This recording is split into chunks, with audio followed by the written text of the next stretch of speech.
বলছে পৃথিবীতে যত আছে নগরাদি গ্রাম, সর্বত্র প্রচার করব আমার মধুমকা হরিনাম কৃষ্ণ। তিনি রাজ ঐশ্বর্য ছেড়ে এই ভূমিতে এসে ধুলাই গড়াগড়ি খেয়ে কলসিটি কানা খেয়ে কতই না রক্ত ঝরিয়ে গেছেন। আমার গণিতে বেশি প্রয়োজন ছিল। একদিন তার সখা জিজ্ঞেস করছে, প্রভু কতই তো যুদ্ধ হলো, রাবণ বধ হলো, মহাভারতের যুদ্ধ হলো, কৌরব বংশের ধ্বংস হলো, এইবার তো বলি আগত, তবে বলির জীবের কি দুরবস্থা হবে। বলছে কি হবে জানো? বলছে শোনো তবে পাণ্ডবকে অনুভব করালেন মা। একদিন বলিরাজ পঞ্চ পাণ্ডবের দ্বারে এসে উপস্থিত হয়েছে। এবার ভিতর থেকে পঞ্চ পাণ্ডব যুধিষ্ঠির, অর্জুন, ভীম, নকুল, সহদেব। বড় দাদা বলছে, যুধিষ্ঠির যাও তো ভাই, দেখো তো বাইরে কে এসেছে, একটু দেখে এসো। অর্জুনকে পাঠিয়ে দিয়েছে। অর্জুন এসে বলছে, আসুন বলিরাজ, ভিতরে আসুন। বলছে না, আমি ভিতরে যাবো না, আমি একটা শর্তে ভিতরে যেতে পারি। আমি কয়েকটা প্রশ্ন করব, সেই প্রশ্নের যদি সঠিক উত্তর দিতে পারো তবেই আমি ভিতরে যাব। বলে কি প্রশ্ন মহারাজ? প্রথম প্রশ্নটা শোনো। বলছে একটা অঙ্গুরের ভিতর দিয়ে। বলছে ঠিক আছে, তোমার প্রথম প্রশ্নটা বলি। বলছে কি প্রশ্ন? বলে এক ঘড়া দুধে 7টা ঘড়া পরিপূর্ণ হয়, কিন্তু সেই 7টা ঘড়ার দুধ যখন আবার একটা ঘড়ায় ঢালা হয়, সেই ঘড়াটা কেন পূর্ণ হয় না? তখন অর্জুন তাচ্ছিল্যভাবে হাসি দিয়েছে। এবার বলিরাজ তাকে কি করেছে না, শর্ত অনুযায়ী তাকে শিলায় পরিণত করে দিয়েছে উত্তর দিতে না পারার জন্য। যখন দেখছে ভাই আর আসছে না, তখন কি করলেন না, ভীমকে পাঠিয়ে দিয়েছে। এবার ভীম এসে জিজ্ঞেস করছে, মহারাজ আমার ভাইয়ের এরূপ অবস্থা কি করে হলো? বলছে ওকে আমি একটা প্রশ্ন করেছিলাম, তার জবাব দিতে পারেনি। তোমায় একটা প্রশ্ন করব, যদি উত্তর দিতে পারো তবে গৃহের মধ্যে যাবো, আর যদি না পারো তবে তোমাকেও শিলায় পরিণত হতে হবে। রাধে রাধে। প্রশ্নটা কি? বলছি একটা মানুষ জলাশয়ের মধ্যে ডুবছে আর উঠছে, ডুবছে আর উঠছে, আর জল দাও জল দাও করে চিৎকার করছে মা। তা পুকুরে তো জলের অভাব নেই, তো জল দাও করে কেন চিৎকার করে? উত্তর দিতে পারে না, তাতেও শিলায় পরিণত করবে। এবার বড় কর্তি ভাই নকুল এসেছে, তাকে একটা প্রশ্ন করছে। কি প্রশ্ন? বলছে একটা বেড়া আছে, সেই বেড়াটাতে ছাগল খাচ্ছে, ফসল খাচ্ছে। বলছে কি প্রশ্ন করছে? পশু পাখি শস্য খায়, ফসল খায়, কিন্তু বেড়াই কেন ফসল খায়? তাই তাকেও আবার শিলায় পরিণত করে দিলেন। আর বাকি আছে একজন ছোট ভাই সহদেব।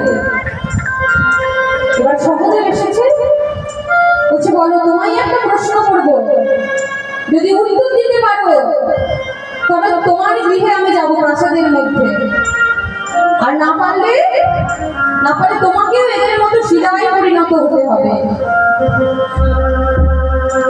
বলছে কি প্রশ্ন? বলছে কি প্রশ্ন জানো? স্বর্ণ অঙ্গুরি, তার মধ্য দিয়ে একটা গোটা গোটা হাতি বেরিয়ে যাচ্ছে, কিন্তু তার লেজটা আটকে যাচ্ছে কেন?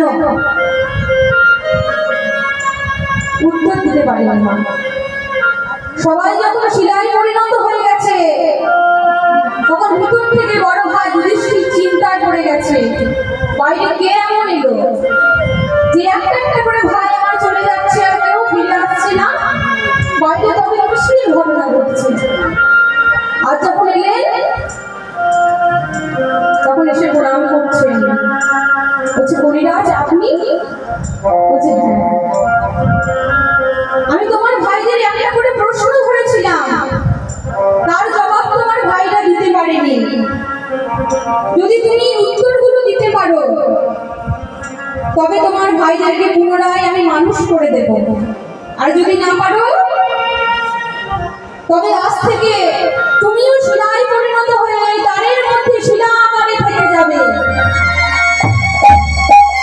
তখন একটি একটা করে প্রশ্নের উত্তর দিচ্ছে, কলিযুগ আগত, কলিযুগের এমন দুরবস্থা হবে মা, একটা মায়ের ৫-৫টা ৭-৭টা সন্তান থাকতে কোন সন্তান তার মা বাবাকে দুটো খাবার দেওয়ার জন্য ভাববে। যে সন্তানকে নিজে কষ্ট করে পরের বাড়িতে কাজ করে মানুষ করেছে, সেই সন্তানরা সেই মা বাবাকে আর দেখবে না। একটা কথা আছে না, ভাগের মা গঙ্গা পায় না, সেই দুরবস্থা হবে। বলছে ঠিক আছে, দ্বিতীয় প্রশ্নের উত্তরটা বলো। বলছে বেড়াতে ছাগল খায়, আইনের দিক থেকে দেখবেন না মা, বর্তমানে যারা দক্ষ তারাই হচ্ছে ভক্ষ। আপনি বিশ্বাস করে যার কাছে দায়িত্বটা দিয়ে যাবেন, সেই আপনাকে আগে ঢোকাবে। এই তো হলো বলিহত জীবের অবস্থা। আর কি একটা মানুষ জলে ডুবছে আর জল দাও জল দাও বলে চিৎকার করছে। আমার গোবিন্দ বললেন কলির জীবের পরমায়ু খুবই কম, স্থাবর ৩০০ লক্ষশ্চ নবলক্ষশ্চ জলজ, বিমায় ১০ লক্ষশ্চ রুদ্র লক্ষশ্চ পক্ষিণ, পশব ২০ লক্ষশ্চ চতুর্লক্ষশ্চ বানরা। আমরা ৮৪ লক্ষ জমি ভ্রমণ করে স্থাবরে ২০ লক্ষ বার বৃক্ষকুলে জন্মগ্রহণ করেছি। আর জন্মগ্রহণ করে যখন তুলসী বৃক্ষ হলাম, সেদিন আমাদের দেহটা গোবিন্দের কাজে লেগে গেল, গোবিন্দের সেবায় লেগে গেল, সেদিন আমাদের মুক্তি ঘটে গেল। জলজ প্রাণী কীট পতঙ্গ রূপে ৯ লক্ষ বার জন্ম নিলাম।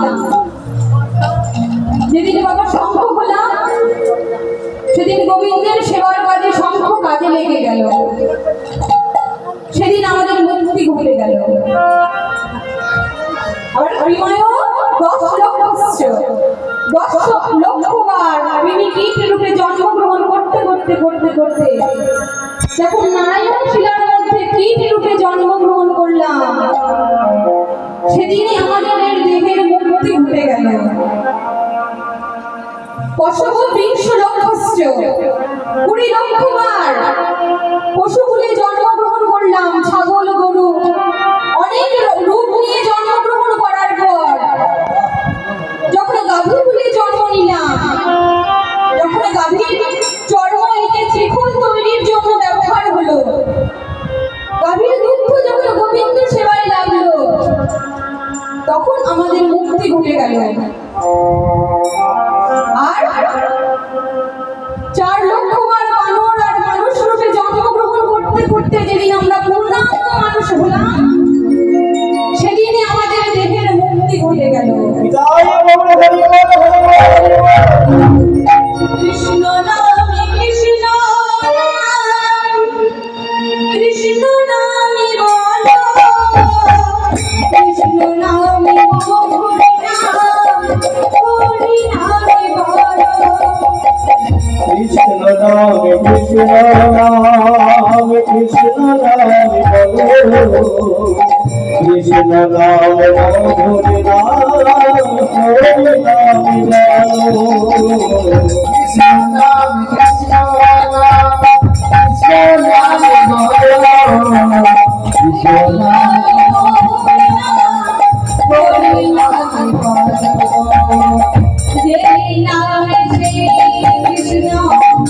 একটা সোনার অঙ্গুরের মধ্যে দিয়ে গোটা একটা হাতি বেরিয়ে যাচ্ছে, কিন্তু তার লেজটা আটকে যাচ্ছে। কেন?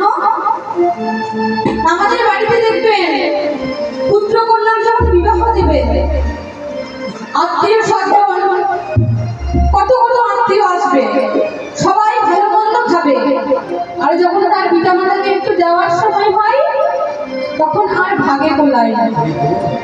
এই তো আমার অলিগত জীবের অবস্থা। আজ কি করছেন না, গৌর সুন্দর পুরবের ভাবে ভাবিত হয়ে সিংহাবেনু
লাঠি নেই, তাই কি করছেন?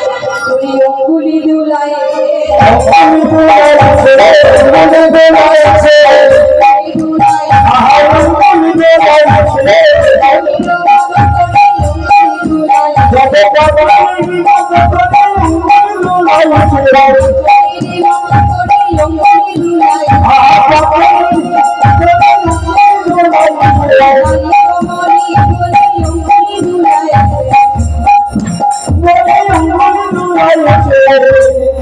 সব ধরে নাম ধরে অঙ্গুলি দুলাইছে।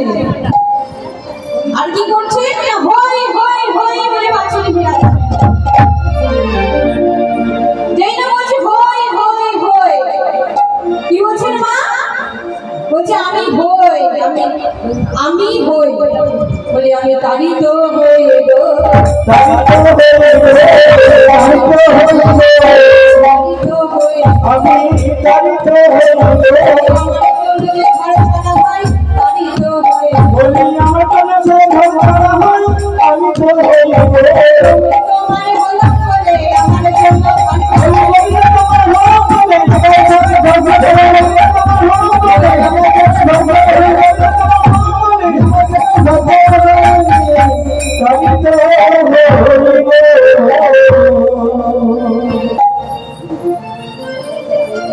আজ কি করছে? বলছে আমি তারই হই, যে আমার হই আমি তারই হই। তখন ভক্তগণ বলছে গোবিন্দ, যে তোমার হয় তুমি তার হও, আর যে তোমার হয় না, বলছে যে আমার হয় না আমি তারও হই। কেমন করে? বলছে তোমরা বলি হতো জীব,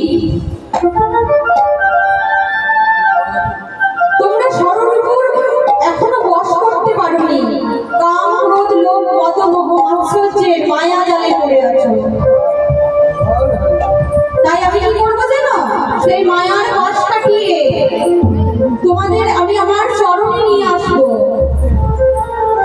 প্রয়োজনে হাতে ধরে পায়ে ধরে তোমাদের এই হরিনামের মধ্যে আমি নিয়ে আসবো।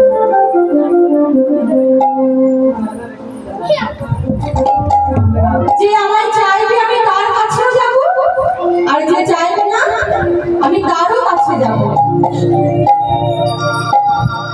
আজ এই স্মরণরূপ কি করছে? বলি কামনে গো হরিশানে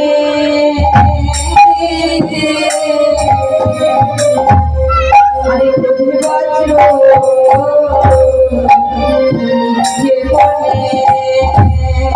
হরে রাম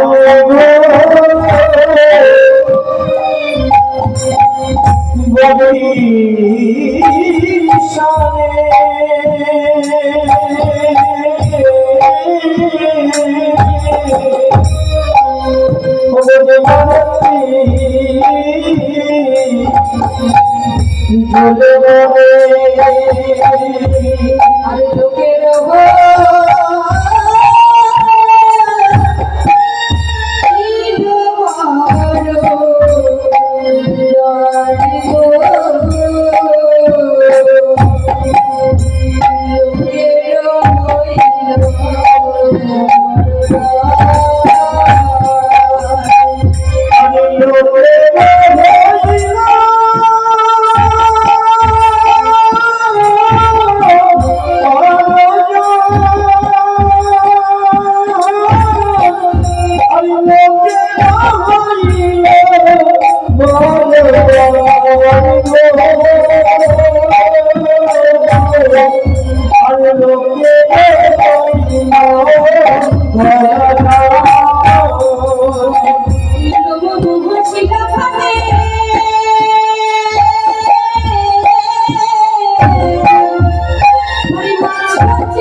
যারা সাধুগুরুর চরণ আশ্রয় করেছে, যারা সাধু সঙ্গ করেছে, তাদের কি হলো?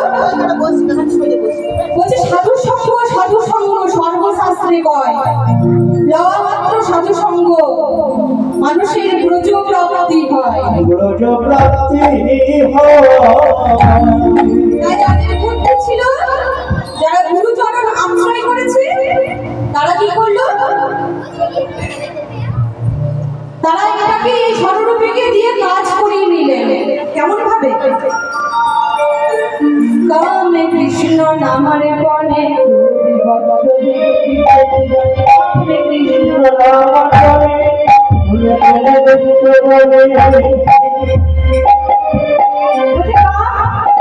কৃষ্ণ কামার বনে কাম, আর ক্রোধ কাদের না? যারা ভক্ত বিশ্বসী তাদের উপর ক্রোধ করলেন।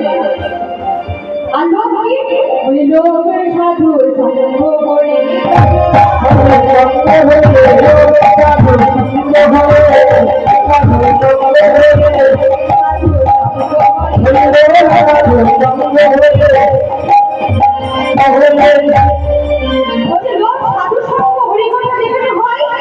সেখানে লোক করলেন। আর যারা সাধুগুরুর চরণ আশ্রয় করতে পেরেছে, তাদের কি হলো না? তাদের জীবনটা গড়ে গেল। আজ কি করছে? ভাবা বসে নিত্যানন্দ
বলছে কি না সত্য যুগে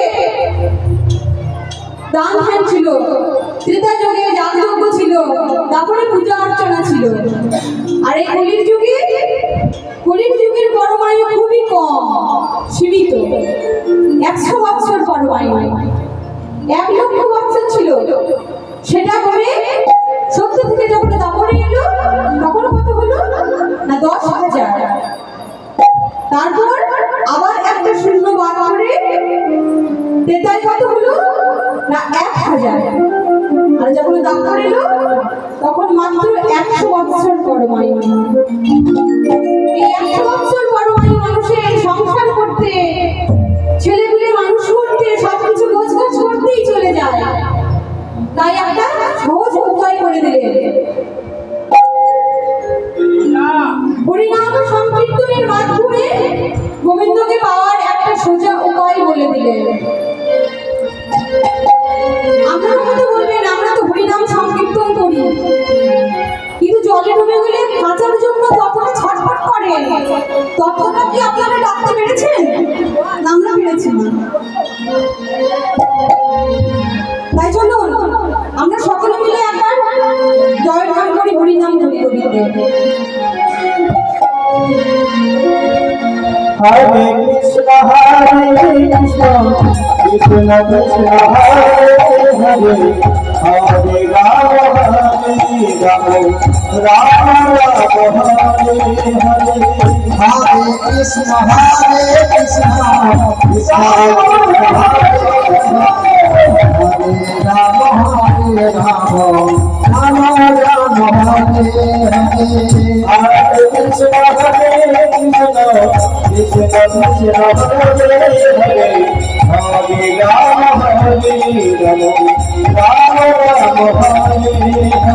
হরে কৃষ্ণ কৃষ্ণ কৃষ্ণ কৃষ্ণ হরে হরে, হরে রাম রাম রাম হরে হরে। আমাদের সময় খুবই সীমিত, তাই কি করতে হবে না সাথে পাশে মিলে নিজ গৃহেতে বসিয়া হরি